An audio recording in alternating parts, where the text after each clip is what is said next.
बच्चों, आज हम चैप्टर 8 पढ़ेंगे the march to Gandhi from the book English course book of class 5th।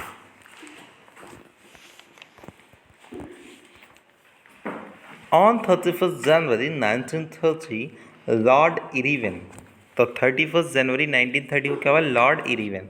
अब ये Lord Irwin the viceroy of India. तो मैं बच्चों आपको पहले थोड़ी सी कहानी सुनाऊंगा, उसके बाद हम कहानी को स्टार्ट करेंगे। तो आप आज से 70-80 साल पहले, मतलब 1930, तो आज से 90 साल पीछे चले जाइए। उस वक्त क्या था? जो देश आज आप देख रहे हो वैसा देश नहीं था। उस टाइम पे देश आज़ाद नहीं था, अंग्रेज़ों का गुलाम था। और जो अंग्रेज थे, कंट्री थी, वो वहाँ का एक ऑफिसर यहाँ भेजते थे जिसे हम बोलते थे लॉर्ड कर्जन, लॉर्ड वायसराय। तो ऐसे ही लॉर्ड इरविन, तो वो लॉर्ड इरविन यहाँ के जो भी लीगल नोटिस है या टैक्स लगाना है इस तरह से सब काम वो करता था ऑफिसर की तरह। तो on 31st January 1930 Lord Irwin of the viceroy of India, India का जो वायसराय कहलाया जाता था, मतलब हेड मान लो आप, received a letter, sir letter मिला। The letter listed the many unfair thing, तो उसे जो लेटर मिला उसमें बहुत सारी unfair things the British was doing, जो ब्रिटिशर्स गलत काम कर रहे थे इंडिया के साथ, वो चीज़ें उसमें लिखी हुई थी। The letter was from Mahatma Gandhi, वो लेटर किसकी तरफ से था? Mahatma Gandhi. One of the things Gandhi had written about concern the making of salt in India, और उसमें एक टॉपिक और था। वन ऑफ द थिंग, एक जो इम्पोर्टेंट बात उसमें लिखी हुई थी, वो लिखी थी मेकिंग ऑफ सॉल्ट, नमक का निर्माण इन इंडिया। अब नमक की बात क्या आई बच्चों? तो नमक क्या है? हर एक इंसान की रिक्वायरमेंट है। तो उस लॉर्ड इरविन ने सोचा, उस टाइम पर अंग्रेजों ने सोचा, भाई नमक सब खाते हैं, अगर नमक पे टैक्स लगा दिया जाए तो कितना अच्छा होगा, कितनी कमाई होगी। तो इंडियंस को ये बात बहुत गलत लगी कि क्यों नमक सबकी रिक्वायरमेंट, अगर इस पर टैक्स लगा दोगे इंसान खाएगा क्या? टैक्स उस चीज़ पे लगाओ ना जो दे भी सके पब्लिक। अब हर गरीब आदमी जिसका पैसे नहीं हो, टैक्स कैसे देगा? तो earlier the British government had passed a salt law, Indians were no longer allowed to make their own salt. और क्या रूल निकाल दिया कि इंडियन या जो भारतीय वो अपना खुद का नमक नहीं बना सकते। और आपको पता है कि नमक कैसे बनता है? समुद्र के पानी को सुखा के या उबाल कर जो सूख जाता है तो नमक हमें मिलता है। बट वह force to buy expensive salt brought from Britain, और क्या मजबूर कर दिया कि ब्रिटेन से जो नमक लाए उसको खरीदा जाए। The government could arrest and punish anyone who were caught making of his own salt, और कोई भी नमक बनाते हुए दिखा तो उसे पकड़ लेते थे। जैसे अगर अपन बात करें अभी दारू का, तो दारू का गवर्नमेंट लाइसेंस देती है, और दारू कोई घर पे बनाए तो उसे पकड़ लिया जाएगा। उसी तरह से नमक को, और दारू तो बेकार चीज़ है, पर जो सॉल्ट है वो तो ज़रूरी चीज़ है। तो सॉल्ट पे ऐसा लॉ नहीं बनना चाहिए। The British has also taken control of all the salt factories in the country, country के अंदर जो भी सॉल्ट की फैक्ट्रीज थी उन पर ब्रिटिश ने अपना कंट्रोल कर लिया। Only they could make salt in India, सिर्फ वही नमक बना सकते हैं और वही बेच सकते हैं। They had also impose a tax on Indian salt, देसी नमक उन्होंने बहुत टैक्स लगा दिया, मेकिंग इट मोर एक्सपेंसिव, इससे नमक और महंगा हो गया और उनकी बहुत ज़्यादा कमाई होने लगी। इन हिज लेटर, उस जो लेटर था, गांधी आस्क्ड, गांधी जी ने पूछा लॉर्ड इरविन टू एक्सेप्ट, मान लेने के लिए सर्टेन फेयर डिमांड्स, उनकी जो सर्टेन फेयर डिमांड है, सही डिमांड्स उनको मान लिया जाए। That he had made on behalf of Indians, भारतीयों की तरफ से, इंडियंस की तरफ से जो डिमांड करे उसको मान लिया जाए। इफ़ नॉट, अगर ऐसा नहीं है, ही सेड, तो गांधी जी ने कहा, he would break the salt law, तो वह सॉल्ट लॉ को ब्रेक कर देंगे। एंड आज the people of country to do so as well, और मैं पूरी कंट्री वालों से कहूँगा कि वो भी इस सॉल्ट लॉ को नहीं माने और खुद जाकर नियम को तोड़ दें।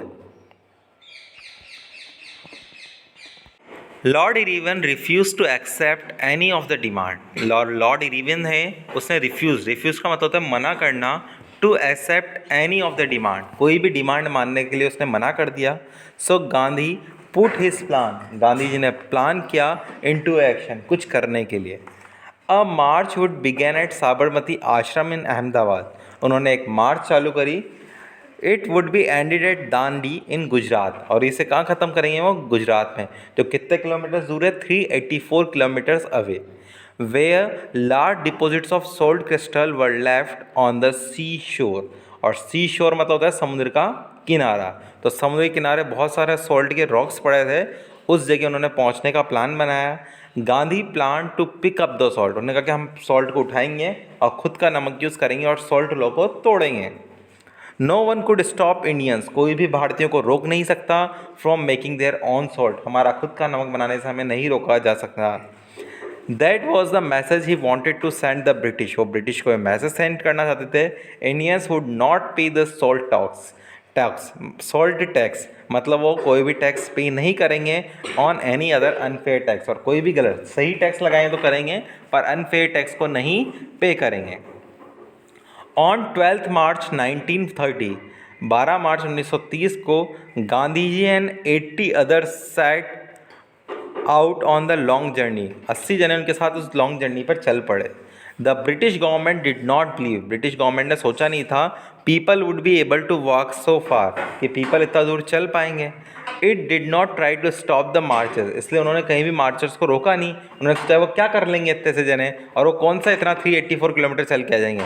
इन फैक्ट पर सही में it looked upon the whole idea as joke, उन्होंने सोचा एक जोक मार रहे हैं गांधी जी, इस जोक से क्या, ये तो जोक चलते रहते हैं। But Gandhi did not care, पर उन्होंने किसी बात को केयर नहीं किया। And he group kept marching out, और वो चलते रहे।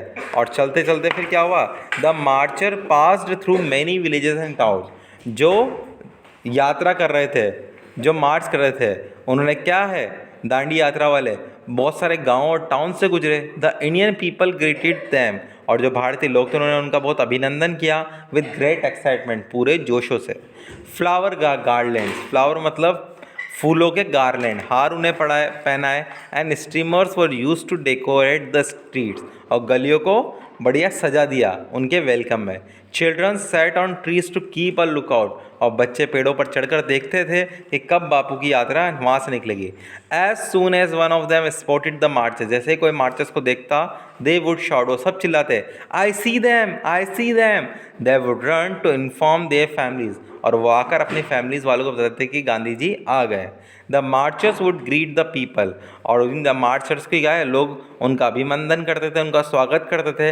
Who had gathered and walk on, जो उसमें चल रहे थे। समटाइम्स, कभी कभी वो रुकते थे। They stopped to eat and rest, सिर्फ भोजन करने के लिए और आराम करने के लिए वो रुकते थे। एवरीवन, हर कोई was greatly interested in the outcome of Dandi march, सब इंटरेस्टेड थे कि अब क्या होगा, दांडी मार्च का क्या आउटकम निकलेगा, क्या रिजल्ट निकलेगा। And newspaper keeped the public informed about it's progress, और न्यूज़पेपर में खबर लगातार छपी थी, गांधी जी यात्रा के लिए निकल पड़े। When the marches reach the Mahi river, जब वो माही रिवर पर पहुँचे, they saw that it was too deep to wade across, तो उन्हें लगा कि बहुत गहरा है और पानी को क्रॉस कैसे करेंगे। गांधी वॉज नॉट डिस्करेज, पर गांधी जी बिल्कुल निराश नहीं हुए। डिस्करेज मतलब बिल्कुल हताश होना है, निराश होना, तो वो निराश नहीं हुए, वो उत्साहित थे। He led the people to place where the water, तो उन्होंने कहा कि वहाँ से निकले जहाँ पानी कम है, वॉज शेलो, जहाँ पानी कम है। After 2.5 hour of stumbling and sleeping, 2 घंटे के बाद मेहनत और मकसद के बाद the marches reach the other side, march करने वाले दूसरी साइड पहुंच गए। ऑन 5 अप्रैल, 5 अप्रैल के दिन द मार्चेस रीच दांडी, वो दांडी पहुंच गए लेट इन इवनिंग, शाम के वक्त। Late than a month after they had set out, 1 महीना पूरा बीत जाने के बाद वहाँ पहुँचे। द नेक्स्ट मॉर्निंग, अगले दिन Gandhi walk to the Arabian sea, Gandhi ji Arabian sea पहुँचे। And bent down and pick up the lump of salty matter, उन्होंने नमक का डला उठाया। And breaking the salt law, और सॉल्ट का लॉ तोड़ दिया कि हम खुद का नमक यूज़ करेंगे। एवरी वन चीयर्ड हिम, हर कोई ने शोर मचा, शाउट किया और खुशी से प्रसन्न हो गए। गांधी जी बॉइल्ड सी वाटर, गांधी जी ने पानी गर्म समुद्र के पानी को उबाला। टू गेट इलीगल, कि इलीगल तरीके से, मतलब ये इलीगल है, गवर्नमेंट ने बना किया कि ऐसा नहीं करोगे, फिर भी उन्होंने ऐसा काम किया।